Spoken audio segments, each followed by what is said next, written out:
Guys, അപ്പോൾ എൻ്റെ channel ആദ്യത്തെ നെയിം മീറ്റിംഗ് ചലഞ്ചാണ്. അപ്പോൾ ഇതെൻ്റെ സബ്സ്ക്രൈബർ ആഷ്ലി കമൻറ്റ് ഇട്ടതുകൊണ്ട് നമ്മൾ ചെയ്തതാണ്. കണ്ട, ആദ്യം നമ്മൾ എക്ക് നമ്മൾ ബദാമാണ്, അതായത് ആൽമണ്ടാണ് കഴിക്കുന്നത്. അത് കഴിഞ്ഞിട്ട് നമ്മൾ എസ്സിന് നമ്മൾ സോൾട്ടാണ് കഴിക്കുന്നത്, ഉപ്പാണ് കഴിക്കുന്നത്. പിന്നെ നമ്മൾ എച്ചിന് നമ്മൾ ഹണിയാണ് കഴിക്കുന്നത്. ഉപ്പ് തിന്ന് കഴിഞ്ഞിട്ട് ഹണി കഴിക്കാൻ നല്ല ടേസ്റ്റാണ് ഗൈസ്. നിങ്ങൾ ട്രൈ ചെയ്ത് നോക്കൂ ഗൈസ്. കണ്ടോ, എക്സ്പ്രഷൻ വാരിടുന്നത് അതുകൊണ്ടാണ്. നല്ല ടേസ്റ്റ് ഉണ്ടായിരുന്നു.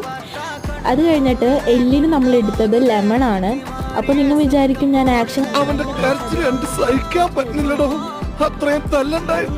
ഫേവറേറ്റ് ഈക്ക് നമ്മൾ എഗ്ഗാണ് എടുക്കുന്നത്. എഗ്ഗ് പൊരിച്ചതാണത്, എഗ് സ്ക്രാമ്പിൾഡാണ്. അത് കഴിഞ്ഞിട്ട് നമ്മൾ വൈക്കി എനിക്കധികം ആലോചിക്കേണ്ടി വന്നില്ല, എൻ്റെ ഫേവറേറ്റ് ഇപ്പി തന്നെ എടുത്തു. അപ്പോൾ ബാക്കി വന്ന മുട്ട ഞാൻ അതിലോട്ടിട്ട് രണ്ടും കൂടി മിക്സ് ചെയ്ത് കഴിക്കുകയാണ്. അപ്പോൾ ഇനി നിങ്ങൾക്ക് നിങ്ങളുടെ പേര് ട്രൈ ചെയ്യണമെന്നുണ്ടെങ്കിൽ നിങ്ങൾ ജസ്റ്റ് സബ്സ്ക്രൈബ് ചെയ്യുക, ദെൻ കമൻറ്റ്